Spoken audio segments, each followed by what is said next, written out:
Jack, I mean, plenty of chances. That 5-minute spell at the beginning has obviously killed you, but you feel that you had more than enough to go on and get something? Yeah, obviously the start's unacceptable from us on every part. You can't start a game like that at any level, let alone against a good team like that who's going to make it hard for you. So yeah, we give ourselves a mountain to climb, but I thought we calmed down and knew there was a long way to go in the game.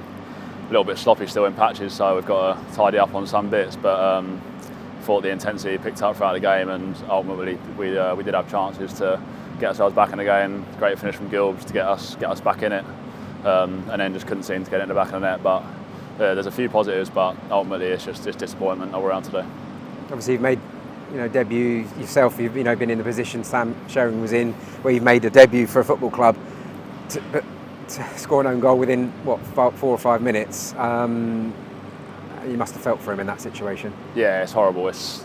You can't allow for those sort of things. It happens to everyone you see at the top level. So Shares can just pick his head up. He was brilliant after that. Learn from that. It could happen to anyone at any time, so you can't lay any blame on Shares for that. It's always tough coming into a big club like this. You obviously want to make a good first impression, so that's obviously unfortunate for him the way it started, but he reacted brilliantly after that, and I'm sure it'll be great for us this season. A tough start, but I know the manager was quite happy, or pretty happy with the way he responded. From a mental perspective, because off the back of last season where there was goals conceded in the matches, it must have been quite a tough opening. Yeah, obviously that was one of the criticisms last season, is that we did concede too many goals, and we've looked to address that. And I think in pre-season we've showed that we are harder to score against.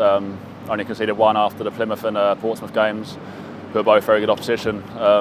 So obviously it's just a little blip, hopefully those 5 minutes, and one that we can get out of our system pretty quickly, because I feel that we are in a good place defensively. We've got lads who want to defend and want to learn, so I think we're in a good place and just got to move on from today and learn from it. Huge overhaul of the squad. How have you found that? And obviously there's been a big influx of players. The defensive unit, from your point of view, though, you feel like they're, obviously just mentioned there that working with them, you're looking forward to that.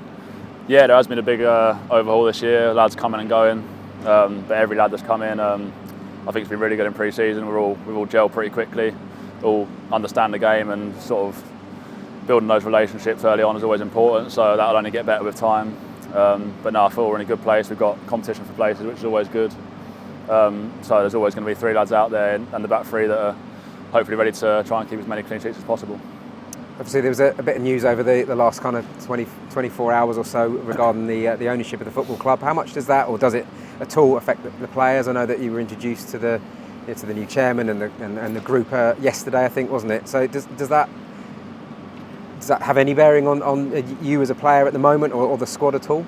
No, we've been told from the minute one that nothing changes for now. We've got to focus on today. Obviously was the main focus yesterday when we did hear the news. It all came around pretty quickly, so it's obviously a change, and it's going to be different in the long-term future. But with football players, we've got one job to do, and that's on the pitch. So we'll just let the outside noise do whatever. It's an exciting time for the club, but it's up to us on the pitch to go out there, get results, and do the best we can for the club, regardless of who's in charge.